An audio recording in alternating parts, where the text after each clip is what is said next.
Hey everyone, and welcome back for another video, and today I have a little bit of Cyberpunk gameplay as well as a little commentary about the recent problems with Cyberpunk as well as the problems with game industries in general and my overall review of Cyberpunk. So first off, I want to talk about the problems with the game. Pretty much this game has been plagued with bugs, and they had a long time to work on the game, and they have not fleshed out a lot of the bugs in the game, which should have been easy to spot. And I know they play tested the game at least on PC and possibly on the old gen consoles, but they should have known the old gen consoles had way more problems and would have hardware fallbacks than PCs in the new console generation would.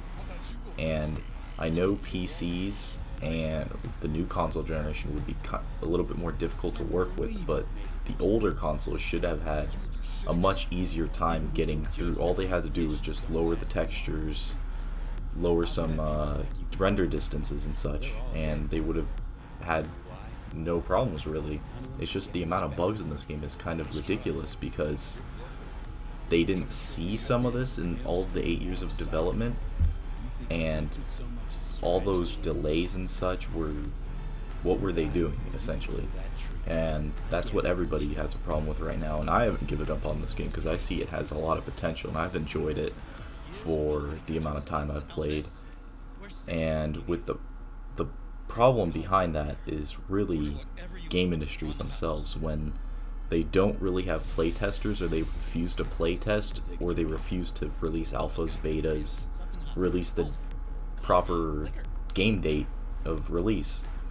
So Cyberpunk, for example, and let's take Call of Duty Modern Warfare for example, it seems like they didn't play test that much.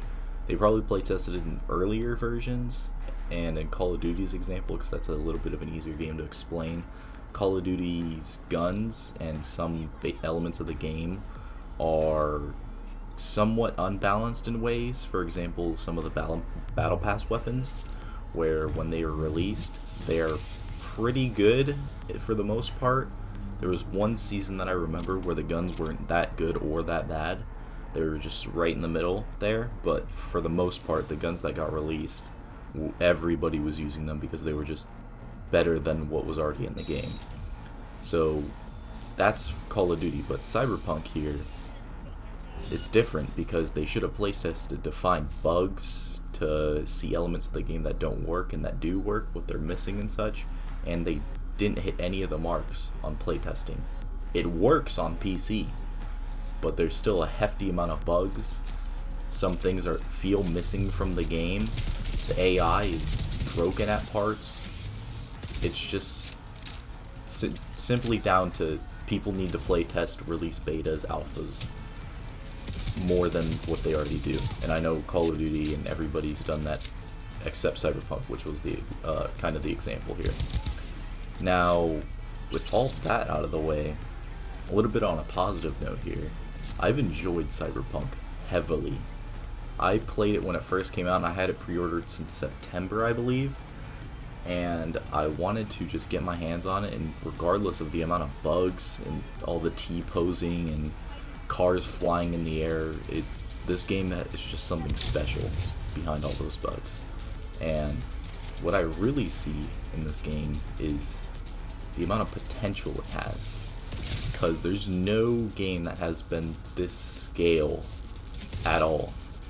Maybe, I think it was Elder Scrolls 3 that had a gigantic world, but not where you could play through a lot of it at one point, where, like in Cyberpunk, there are thousands of buildings that you can go into, and there are different stories to those buildings.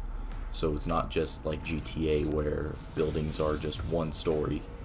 There's stairs everywhere, there's elevators. Elevators actually work, unlike Battlefield Hardline, for example, where you just teleport, or Battlefield 4, I believe, where you just teleport to the roof or wherever you're going. In Cyberpunk, the elevators actually take you to the floor you're going to. And in this game, I realized there's so much dialogue.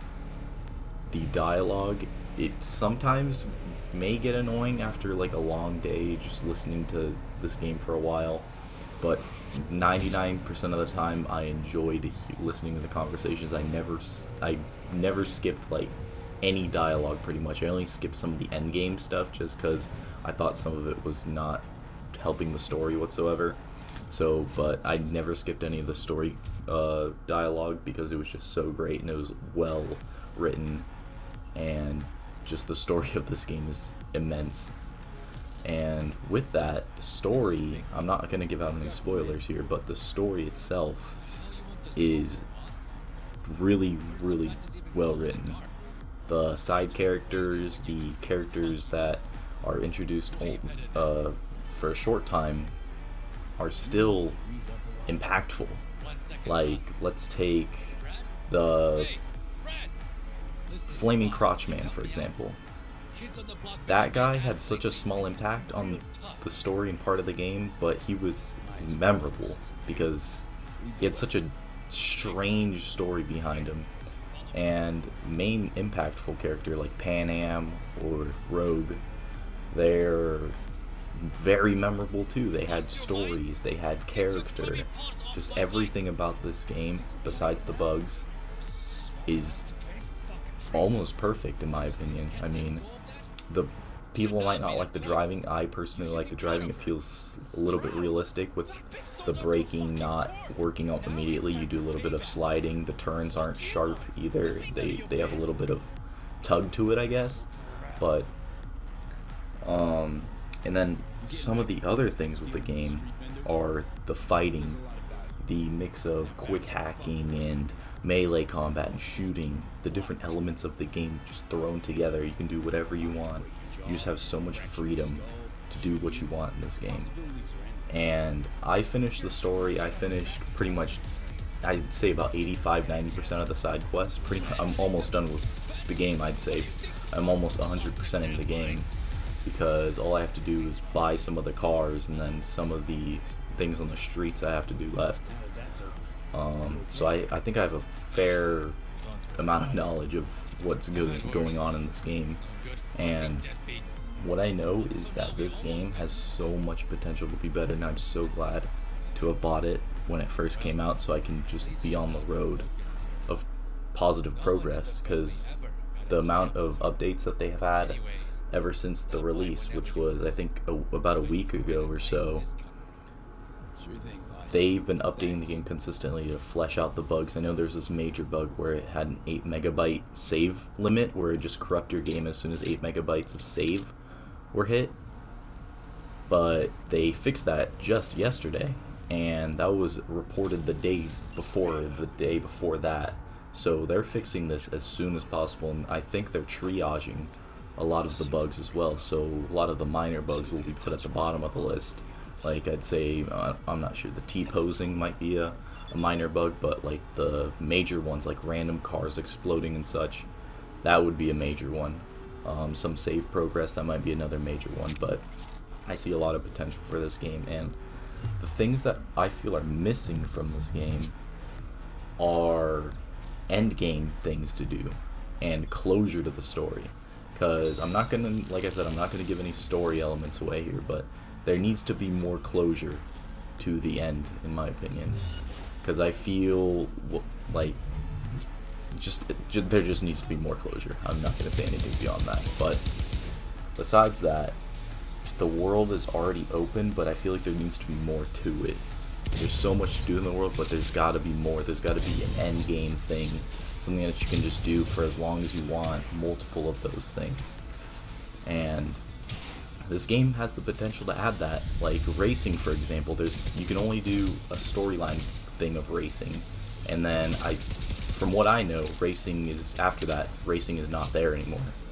You can just drive around, that's it. There's no actual street races or anything. So something like along the lines of that would work perfectly for this game.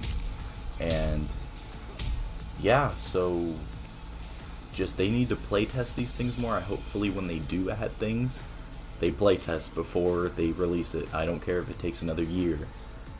That's fine. I can play through more of this game. I can read up on stories of this game's past, like the lore of it and everything, but they just need to playtest more. They need to add a little bit more content, and of course that multiplayer element would help a lot of people. And I'm not sure how they're going to implement it, but I hope they add some kind of co-op work where you could be in a world with your friends, or just so maybe even like Watch Dogs 1, I believe, or Watch Dogs 2, where you just go into someone's world and you get to hunt them down as a mercenary or something along the lines of that. So really anything they'll come up with, I'm sure it'll be great, but they just need to make sure it works first. So yeah, guys, that's just about it. I just wanted to press my thoughts into a lot of the issues going on with developers, and especially Cyberpunk, since I like the game so much, and just my overall review of the game. So I hope you guys enjoyed the video, and I'll see you guys in the next one.